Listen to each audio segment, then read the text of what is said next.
Ciao all, Thomas here. Today we continue our journey into RWBY Volume 2, and we're completing our journey into Volume 2. I'm excited for, the bits that everyone loves, like the train fights. Everyone loves those train fights. What I'm not excited for is, the breach. The breach is very anticlimactic, and I just This does not bode well. It's kind of an encapsulation of Volume 2 as a whole, where you're like, yeah, fun moments, lots of cool spectacle and shit, but girl, where is the plot? Where is she? Is she in the room with us right now? Anyhow, let's not delay any further. Last time on Dragon Ball Z, we learned that the White Fang were in Mountain Glen, and now we are going to Mountain Glen with Dr. Professor RWBY. We may or may not die, but it's fine. I can assure you we will not be establishing a single base of operations. Rather, we will be traversing several miles of hazardous wasteland and making camp in any defendable locations we may stumble upon. I back myself, Diegos, and radiation. And it's Dr. RWBY. I know you better get out of my face! Yeah, I really enjoy RWBY. He's very energetic. I don't know. There's something to the writing of his character that makes him feel more human compared to the other professors. I'm just also a sucker for characters who are lovers of history. The disrespect. I'm like, girls, there's a reason he's a professor. You're going on world-saving missions without us! I'm hurt, sad! Maybe a little hungry? That last one's not your fault, though. Ren. I mean, Nora, you're adorable, but when have we ever saved the world with you? This has been a very Juniper Light season, and honestly, I've been appreciating that. After last volume, especially. We're shadowing a crime specialist. All inner-city detective stuff. We get junior badges. Thank you for making that announcement that no one cared about. Cool, I didn't ask. You're all gonna be huntsmen and huntresses, so isn't your job to deal with explosions and crises of various kinds? Very weird angle there. Okay, all right. I get we need to show we're in a copter, but I guess we didn't feel like animating the exterior. I've had my fair share of tussles. Like the mushroom? Those are truffles. Like the sprout? Those are Brussels. That shouldn't have been as funny as it was. What does history have to do with this? Dwight, you ignorant slut! How dare you ask that, Weiss, you ignorant slut? Period. History informs the context in which you live, you ignorant whore. I mean, what else is history but the study of people and their shenanigans? I do like that as they get closer to Mountain Glen, you can see the color leaving. I mean, there wasn't that much color on screen to begin with, but, you know.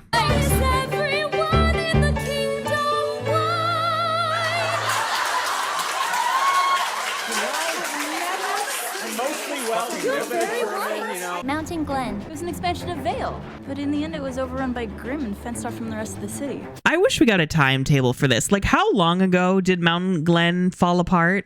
Are we talking this was 10 years ago or 100 years ago? RWBY!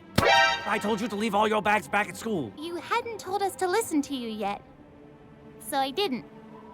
She's not wrong. Fucking idiot. Very valid. Why wouldn't you bring your bags, though? I mean, you brought your stuff. Isn't it important to bring supplies so that you don't starve to death? What in the world could you possibly have in that bag that could be so important to bring it with you? Hello? Hi, Zwei. Get back in the bag. Zwei is I will not hide. I will bork proudly. The twist of RWBY actually being on board for Zwei being here is everything. We're here to investigate an abandoned urban jungle teeming with death and hostility. And you brought a dog. Well, yes! Genius! Zwei gives the vibe of, I have no clue what's happening, but I'm having a great time. I like it. I hope Zwei's parked and landed on his feet. There are a number of reasons why Grimm would congregate in this particular area. Most likely of which would be their attraction to negativity. If this specimen leads us to its pack, that pack may subsequently lead us to our prey. I shall call him Roger. Oh yeah, I guess this would be the first time the show itself has ever said that the Grimm are attracted to negativity. Otherwise, you would have had to rely on a goddamn world of Remnant. Ugh. And now they've seen us. What? And now they've seen us! Out of my face! Out of my face! The plan is kick ass. Hello? Why are y'all standing there come on, show some initiative for fuck's sake. Ooh, okay, split screens.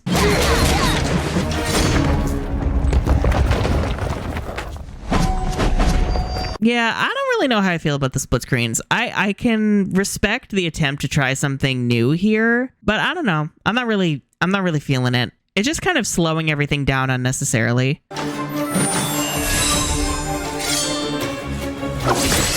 Not the music getting more whimsical and woodwindy when Weiss is doing her thing. Oh, I do really like the purple shockwaves whenever Blake attacks. That's really cool. Living in the sunlight, loving in the moonlight. Yes, why? Go in circles. You are contributing so much to this. Yeah, the Grimm remain unthreatening. He's like, please take care of these Grimm losers so that I can just examine the city and be a nerd. Well, I was actually looking forward to seeing a pro huntsman in action. Shut your fucking mouth! Oh, not the dragging. I mean, he is kind of correct. I mean, I know we're here looking for the White Fang, but it does feel like we're kind of just wandering aimlessly. Why did you choose this line of work? Well, to fight monsters and save... Oh, that is what you do. I want to know why you do it. Why not? Why? Why not? Why though? I do like the attempt at introspection for the RWBY girlies. That is nice. Even if it's not really followed through for the rest of the show. I'm a thrill seeker. I want to travel around the world and get wrapped up in as many crazy adventures as I can. And if I help people along the way, then that's even better. I mean, I guess that is interesting for Yang. I'm just like, how does that coincide with looking for your mom, though? And the whole thrill seeker thing, like, that doesn't ever come back after this volume, I think. And Weiss's just kind of feels like a retcon, I'm not going to lie. I'm a Shneen. I have a legacy of honor to uphold. Once I realized I was capable of fighting, there was no longer a question of what I would do with my life. Like, yeah, your dad sucks, but like, if you wanted to restore your family's honor by like, I don't know, being a huntsman or huntress like your grandfather, then why? I don't know. It's just the racism she had last volume, to me, doesn't really feel like it would belong with the whole my family's company sucks thing, because the racism is kind of a huge part of that. Oh yeah, and they don't even mention her grandfather being a huntsman. That's also a freaking World of Remnant. Of course it is. There's too much wrong in this world to just stand by and do nothing. Someone has to stop it. How? Oh yeah, the Blake one too, though. The Blake one is good, because it's like Blake doesn't really know what she's doing here. So I feel like after leaving the White Fang, she's kind of just been directionless, and she just went to Beacon because what else was she gonna do? I do wish he had asked RWBY. I get what they're going for, where it's like, she's a simple soul. She's just earnest about what she wants to do. But it's like, I still would like to hear her perspective on that to reinforce that. Like, have RWBY be the only one who gives a solid, secure answer that Oobleck is satisfied with. Let's kill it. Oh, hello, Goliaths. I don't know why, but this scene specifically reminded me of like the metalheads from Jack 2. Don't ask me why. And in that time between killing humans and attacking our borders, they've done one important thing. They've learned. What are they doing? Wait. Yeah, this little note on the Grimm being intelligent as they've lived and being able to like calculate. I really dug it, and I think this was my first clue of like, oh, the Grimm absolutely have a master. They have a very intelligent master. I also really like the designs of the Goliaths. I really like the texture work on them. There's something about them that just feels so majestic and haunting. It's like they look at you and you're just like, oh, you have walked this earth for far longer than I have, and you scare the shit out of me. I was wondering, why did you want to become a huntsman? RWBY asking Oobleck why he wanted to be a huntsman. That's cool, though. I really like that. I look at this wasteland and I see lives that could have been saved. But I also see an opportunity to study these ruins and learn from this tragedy. I feel like this would hit more if Vale already wasn't this gray.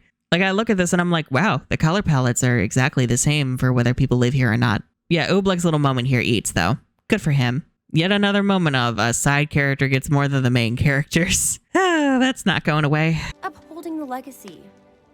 There's more to it than that. I know what I want to do, but I figured I'd always take things one step at a time. I do like the girls talking with each other about like their insecurities and not being sure why they're doing what they're doing. I think the issue here is just that their arcs for the series aren't really that consistent. And also, like, this is the last volume Team RWBY will ever feel like protagonists, because it's like, after this, the story can't really give less of a fuck about why each of them are doing what they're doing. Did Oobleck ask you why you wanted to be a huntress? No, he didn't.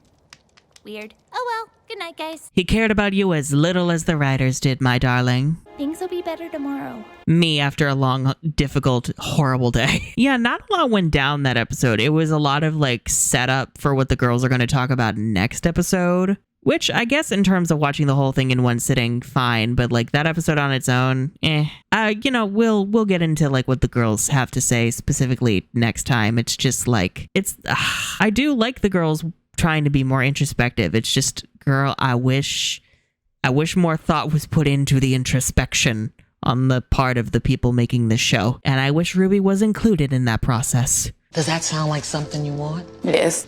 Well, let me tell you, you'll never get it. Trouble sleeping? Arm was acting up.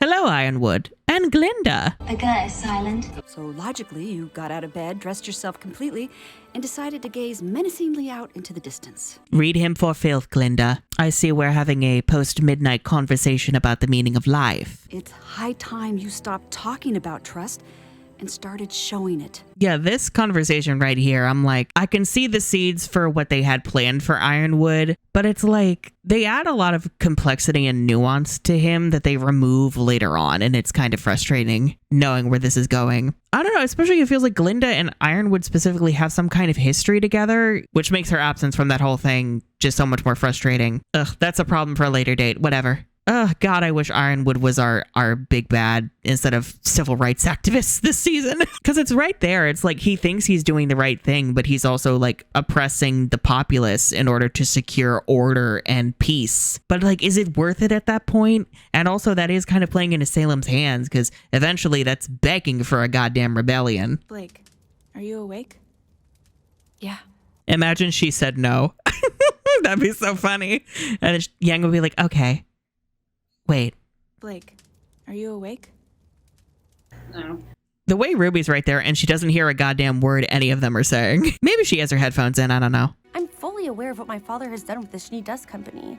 Since he took control, our business has operated in a moral gray area. Okay, great reflection there, but this also just feels like it's trying to make up for what a tool she was last season. Last volume-wise, she doesn't feel like she left Atlas for this reason. I would believe that she left to get away from Jacques, but I feel like wanting to make the company better would be a goal that she develops while she's at Beacon and after she's gotten to know Blake. I'm fully aware of what my father has done with the Schnee Dust Company. What does history have to do with this? Okay, the atom silhouette on the ceiling, that eats. That does eat. I fear that eats. I joined the academy because I knew huntsmen and huntresses were regarded as the most noble warriors in the world.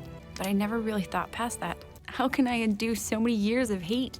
I mean, true, but I'm also thinking like huntsmen and huntresses are basically mercenaries. So like how many of them have been used by companies like the Schnee Dust Company or by kingdoms to like put down the faunus, like oppress them further? Even my semblance. I was born with the ability to leave behind a shadow of myself. An empty copy that takes the hit while I run away. Okay, I do like the integration of like the shadow double as part of her self-hatred. I wish it evolved at some point when she got past that though. Like if we're eventually going to do semblance evolution. I've just kind of always gone with the flow, you know? And that's fine. I mean, that's who I am. But how long can I really do that for? Oh, don't worry, Yang. This won't be part of your arc whatsoever. I mean, I do like Yang having a not so pure of heart motivation. It's just something that kind of falls apart because like her later arcs in the series aren't about this. She's still just a kid. She's only 2 years younger. We're all kids. Yeah, that's true. Y'all's frontal lobes are still half-baked. I do like that the overall vibe of Volume 2 is trying to realize why you're doing what you're doing, like trying to find who you are, but also being willing to lay down your own life for like the right thing, whatever you think that is. I can see the vision. It's just, it doesn't feel like it quite coalesces the way that it should. Okay, whoever's on watch, how did you not notice RWBY leaving? Like, why is it that the person who's on watch always does a shit job at this? Like, are RWBY and Yang both like deaf or something? Huh? That's why this is a wasteland. You literally could have done that anywhere. Do you want him going to the bathroom right next to where you sleep? I thought the fuck not. What was what? Let's just finish our patrol and get back to base. Oh no, civil rights activists. I'm sorry. I'm just, the way that they write the Wei Fang, especially given where we are politically in the 2020s, it will never... Oh my God, it's always gonna bother me. This is giving what like reactionary psychos think like Black Lives Matter and other groups are. And I'm like, of course, the people who are fighting for change and for equality are the bad guys. Okay, sure. All right. Girl, what the hell are these roads made out of? Wet cardboard? Ruby, can't you use your semblance to zoom up? Well, no. I mean, you could zip around before. What's stopping you now? All right, I forgot. The plot demandeth. And the plot also demandeth that you be captured because you don't have your scythe, because you're bad at hand-to-hand fighting or whatever. Which, oh, I don't look forward to that coming back.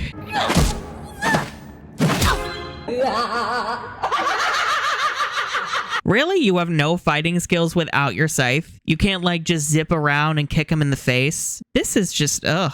So pathetic. God damn it, Ruby. Well, I guess there wasn't any other way to get her in the plot, so. Where's Ruby? The answer. Who cares? How did you not notice her leaving? Idiots, nimrods, morons, nincompoops, dolts. You complete dolt!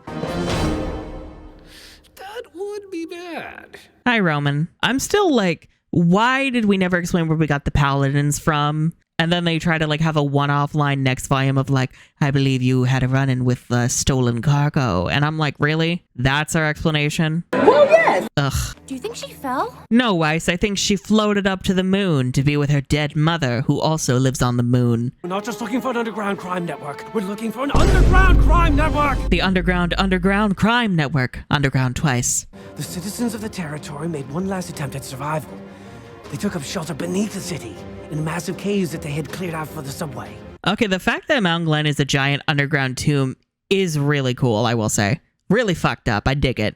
An explosion opened the mouth of another cavern, filled with subterranean grim. I will say, though, it kind of disappearing after this volume, I'm like, I feel like this could be a great way to show that the kingdoms don't really give a shit about their own people and they're about preserving their own safety, especially the people in power. Because part of me is wondering, when did this happen and who was in charge? Because was it Ozpin? Was Oz the one making this choice? I don't know. It's not like that could be used for a certain character's villainous backstory later on instead of other stupid reasons. If Ruby is down there,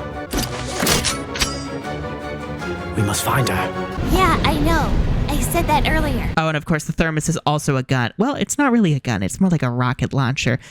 The point is, it go boom. Okay, so that was a little bit better than last episode, but it's, I appreciate the attempt at giving more depth to these characters, but it feels like it's not really coherent with the versions we've seen of them up until this point, particularly for Yang and Weiss. And Blake's, like, I see the vision for Blake's, but it really just gets dragged down by it being in the White Fang plot, which is one of the worst parts of the show. Actually, it might be the worst part. Actually, yeah, I think it is the worst part. And now everyone's favorite, no breaks. Girl, when I tell you, I am so excited for these fight scenes. Ooh, Monty cooked with this, I fear. He cooked. He gave us a banquet. Let's enjoy it now, shall we? Wow, you are much more manageable without that oversized gardening tool of yours.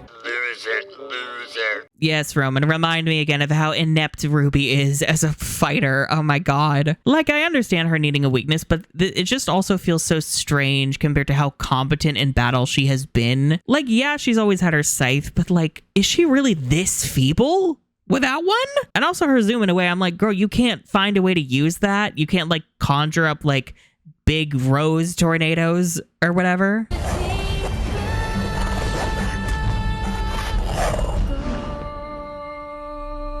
20 minutes later. What the f is this, huh? You f***ing failure! Actually, I think I remember coining like puns for all their semblances when I was like modeling them. And I think I called Ruby's the Rose NATO, and I am not sorry about that. Yang's was Berserker for the record. Everyone run, there are children who are going to kill us. Girl, run in zigzags. Run like you're running from an alligator. Run like you're in Florida. Ruby!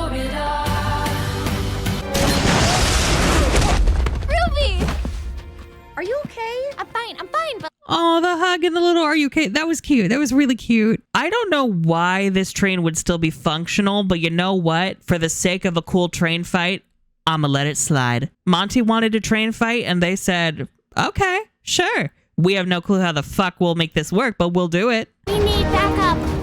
Let me call Jean. Why would Jean be your first thought? Girl, what the hell is Jean gonna do? I have no clue how the hell they made it on board considering it already left. But you know, we don't need explanations for everything. Whatever. Animals, every one of them. Not you, though. You're great. You white son of a bitch. Fall in a hole, Roman. Fall in a hole. Professor? Doctor. Dr. Professor. That, my dear, appears to be a bomb. What? He says it so casually. I love this man. Blake, detach the caboose! It will kill us all! Huh? It decouple itself. I mean, I guess using this as like a battering ram to get into the kingdom and draw in all the Grimm, that is actually kind of a dope plan, I must admit. We've got baddies! Get the human! Thank you, Samantha Ireland, for that terrible line. It's time to kill them all en masse. Oh, God. You know, for wanting to make this a very nuanced plot about these people who have been disenfranchised and are taking up violence, which we do not approve of, we don't really show them a lot of empathy. It's basically just kill them all on sight. It's kind of yikesy, actually. Yang, stop trying to be cute. That's you're killing minorities. It's not good. It's not a good look, darling. Blake is like, brothers and sisters of the White Fang, die. I don't think we're the good guys. This is very much not giving good guys. Are we the baddies? Did someone call for some Grimm? The Grimm! Oh, weird Dino Grimm. That's fun. Oh, a snick. He's leading Grimm to the city! They detach and explode, creating openings for the Grimm! Oh, don't worry. We'll clean those up in like 5 minutes next episode. They're not a big deal. I can't take the Grimm seriously. I cannot. Especially seeing like a lot of better shows with kind of this trope of hordes of monsters that infest most of a world. It's like the Grimm are such chump change. We're going to stop this trade! Yeah, I know.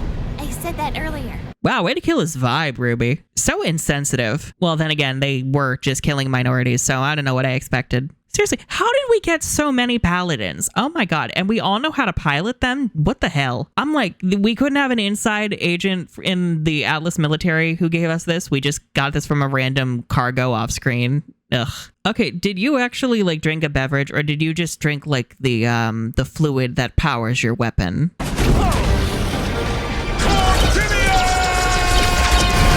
I still don't understand fireballs why, but I don't need to. It was glorious. Look, if stupid shit is gonna surround me, at least make the stupid shit fun. And that was fun.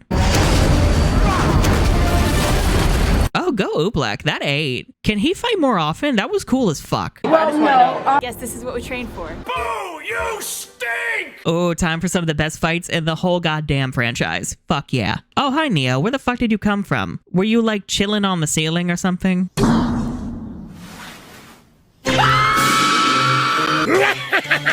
Whatever. Good entrance, I must say. Even if it doesn't make any sense. Oh, I love Neo's design. The texture work on her hair specifically is so fucking good. I always thought she had a ponytail. She doesn't. It's just the way her hair is styled that makes it kind of look like that, and I love it.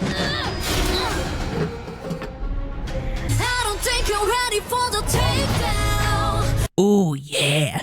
The fact that Neo is able to, like, take the energy you throw at her and dish it back. She must have studied at Kyoshi Island or something. Ooh, fabulous. Also, the contrast between their fighting styles makes this so much more fun, and it makes me wish they got a proper rematch. She's... she's such a bitch. She's like... I'm not even trying and I look amazing. Oh, Chainsaw Lieutenant. That's fun.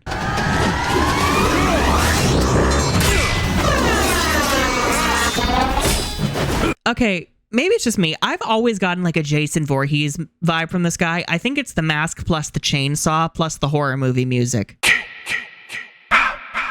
I'm like, this is a Friday the 13th reference if I've ever seen one. Finally, I get to kill a Schnee. I mean, given the Schnees suck, I don't blame you, but also I kind of care about Weiss, so I can't really accept that. You can have Whitley, though, and Jacques, and maybe Willow. Depends on my mood that day. Ooh, the elemental clones are sick as fuck. I wish Blake would do that more. Her semblance, it works with her fighting style, but it's kind of underwhelming, so seeing her spice it up like this is great.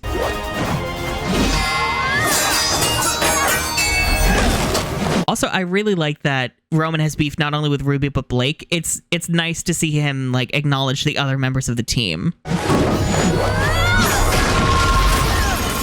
Early Blake always has like shockwaves with her weapon. I don't know why, but I dig them a lot. I saw you at the rally. We're on the same side, and you know it. Are we though?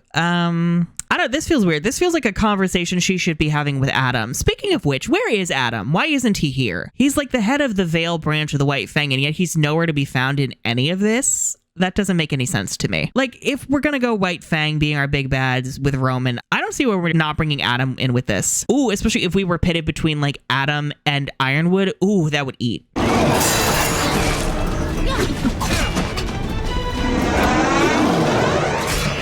Yeah, Weiss losing in another fight, but she put up a good one though. Talented, brilliant, incredible, amazing, show-stopping, spectacular. Ooh, time dilation, a thing she'll never use again. That was sick as fuck. Ooh. Come here, princess.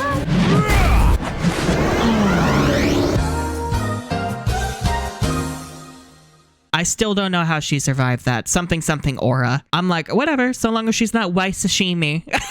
Well, at least I'm trying.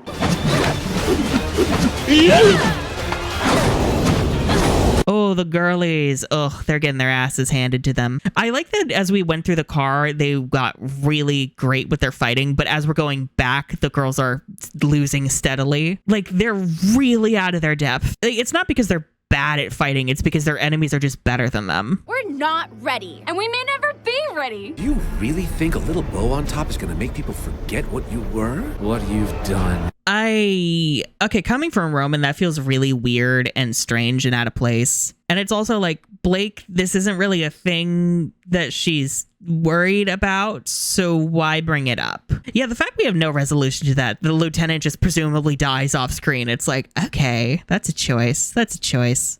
Oh, hi, Raven.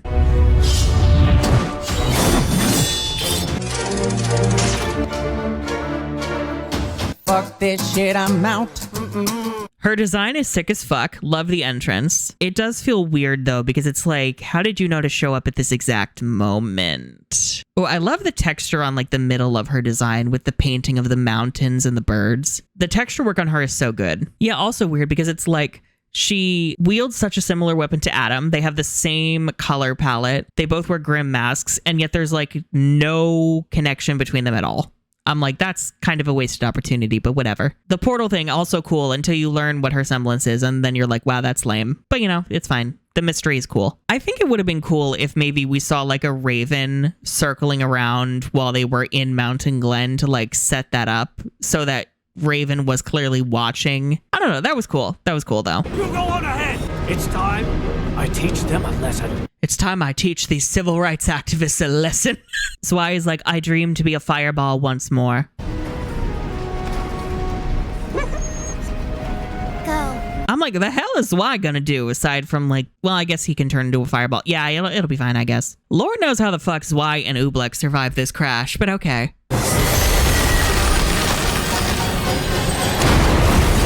Okay, it being a like ice flower, that's neat. Yeah, it ending with like Ruby's perspective as they all like wake up and hearing the alarm. I like that. It's just, ooh, the last episode is going to be so underwhelming. I guess the second to last episode did slay, at least. So there's that.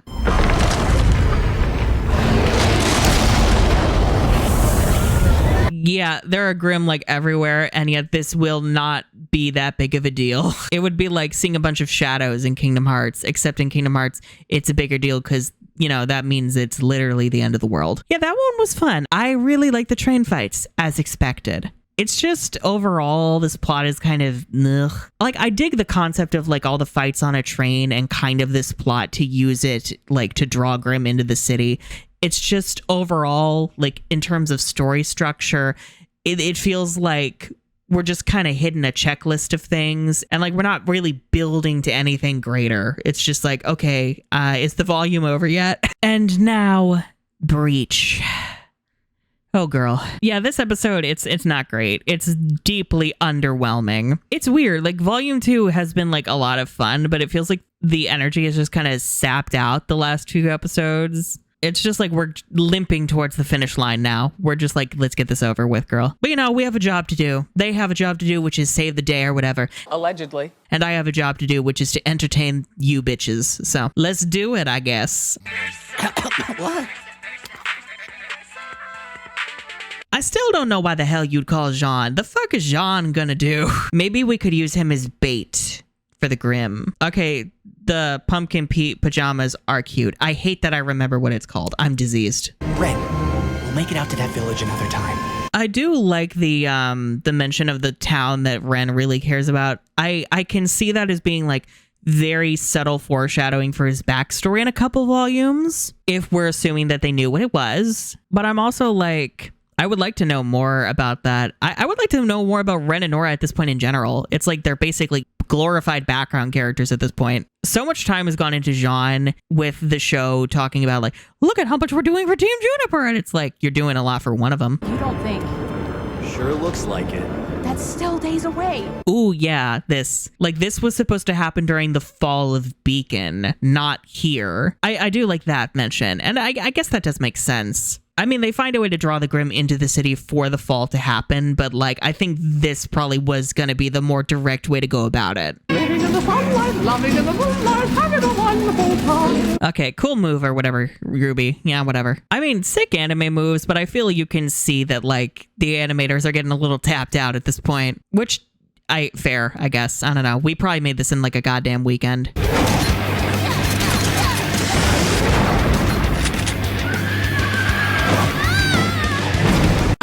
For the most part, it still looks pretty good, so I can give them that. Here we end! Nora entering on the hammer, though, I approve. I very much approve of that. Let's move!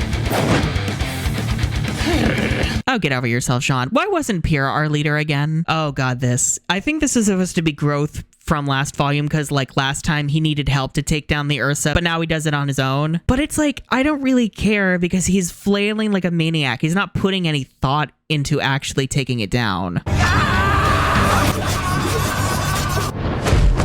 Oh, this is some bull. I don't see growth in this. Again, it's like, can't he just rely on his team to like strategize a way to take it down?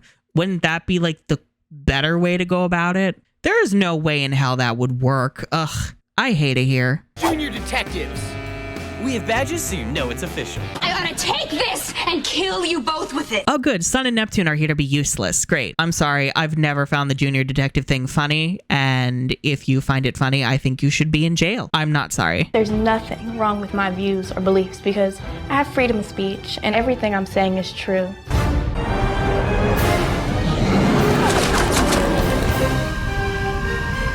Oh, about time you military fuck showed up. Like, if you're gonna occupy our city for like the pretense of protecting us, at least do the job. At least do the performance. Like, I would be terrified having these things up in my city. Oh my god. Again, it's like, it's making me think of Jack 2, where like you have the metalheads that have like taken over the world and are genuinely a threat outside the city walls. But Baron Praxis uses that as an excuse to accrue and hold on to power and oppress his people with militaristic force. Ugh, there are so many examples of this done better in other shows and media. God damn it. I need to replay the Jack games. Ugh. I love Cinder showing up in her cocktail dress, looking all fierce, and then she's like, I'll let my minions do the work. Probably because she knows if she does anything, RWBY will clock her ass.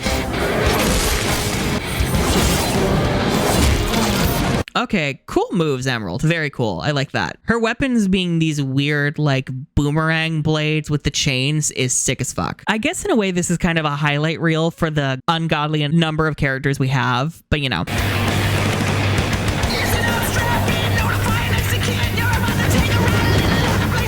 Oh, Team Coffee. Oh, God. I remember loving this scene when I was younger, when I first saw it, because I was like, they're so fucking cool and I love Coco. Whereas now I'm like, many, many more needless characters. That's great. That's wonderful. We didn't need this. At least Caffeine is a bop.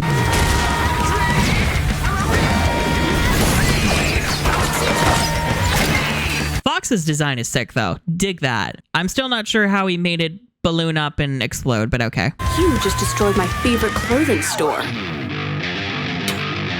Prepare to die. Oh, Coco, I love your design, I love your attitude, and I love your weapon, and I want to still love you, but then I realized that you're based on Coco Chanel, who is a Nazi, and now I can't ever look at you the same way. I hate it when things I love are actually based on Nazis. It happens more often than it should. Hey, come on, you spent all semester building that up. Don't waste it here. Oh yes, the whole what's in the box thing. I remember caring about that far more than I should have.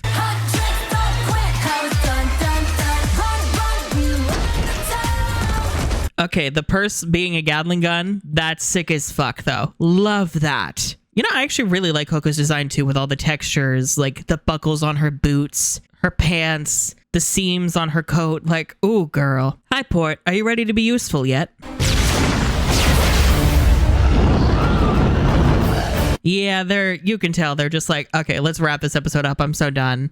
In which Glinda is Ruby being like, we're so, like, please make the episode stop. Don't fuck with me, fellas! It's this easy to like fix it? Why was this an emergency again? It's almost like this episode never needed to happen. Oh, I can't believe that you caught me. You've really taught me the error of my ways.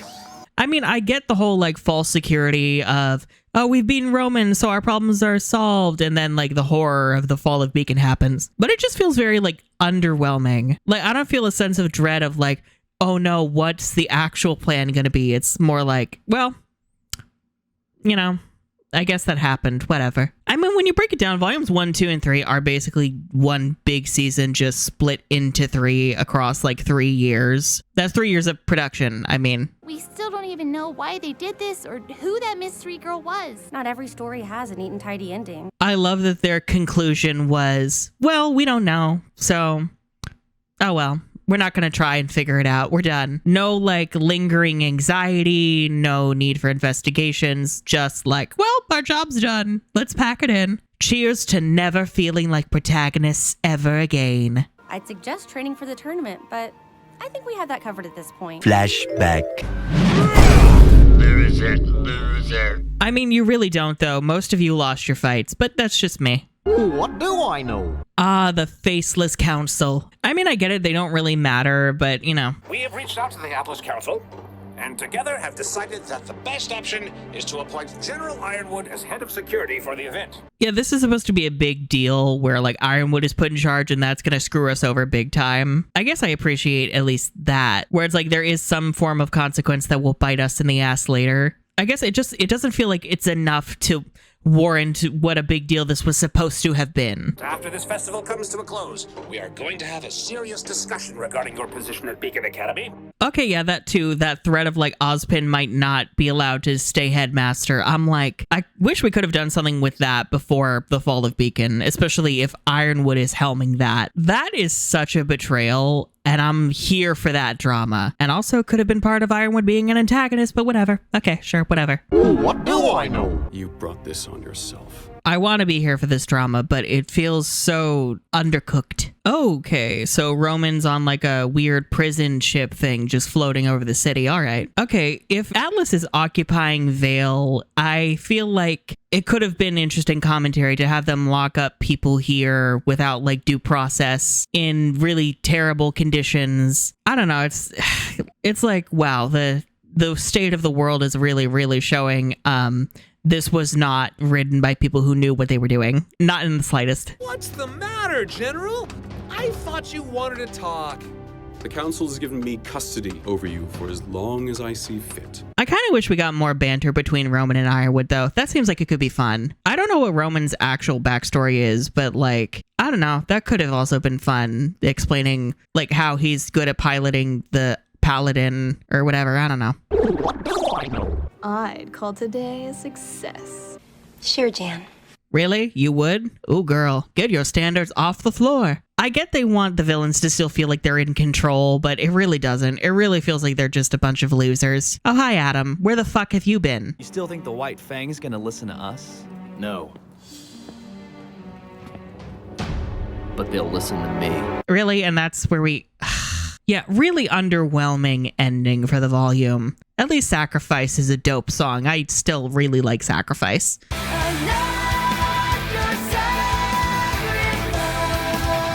Volume 2 as a whole is just, it is a lot of fun, but that last quarter of it, I feel still shows that the writers don't quite know what to do in terms of their plot. Like, technically you can argue that the stage has been set for the fall of Beacon, but not in a very clear way, not in a way that makes you go, oh shit. It's more in a way of like, what's happening? And again, the whole Ironwood stuff, it's like, that to me is so fascinating and could be a really fascinating morally gray conflict and be more interesting than fighting the White Fang, who, like, I get White Fang video. I hate that I have to do this every time. It's like the White Fang thing is just kind of baked into the problems of the story as a whole.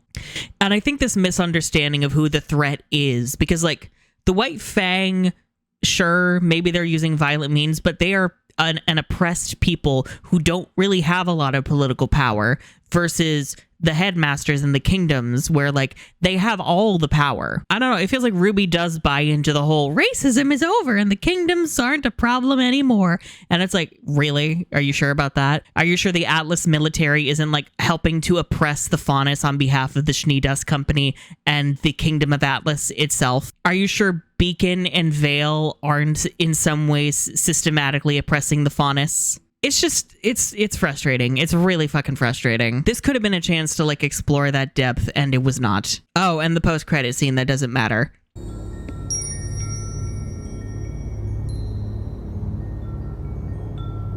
Who the hell is this bitch? It's so weird. Why include this and then pretend this wasn't there? Like, the scene is really cool, but it's also like a dream, so you're wondering if it was real. But then if it was a dream, why have this as a post-credit scene? Like, a post-credit scene is supposed to hold weight for what's coming in like the next season or installment. So if this doesn't matter, why is it here? Yang, we have a lot to talk about. So that was a fucking lie. Oh, I love Raven being a clone of Yang. That's great. They literally look the same age. It's insane. It's that anime thing of like, you're just a clone of your parent and you both look exactly the same, just maybe with different colors. Oh, good Lord. See, what I would have liked there is if next volume we learned that that did happen and Raven warned Yang that Beacon was going to fall.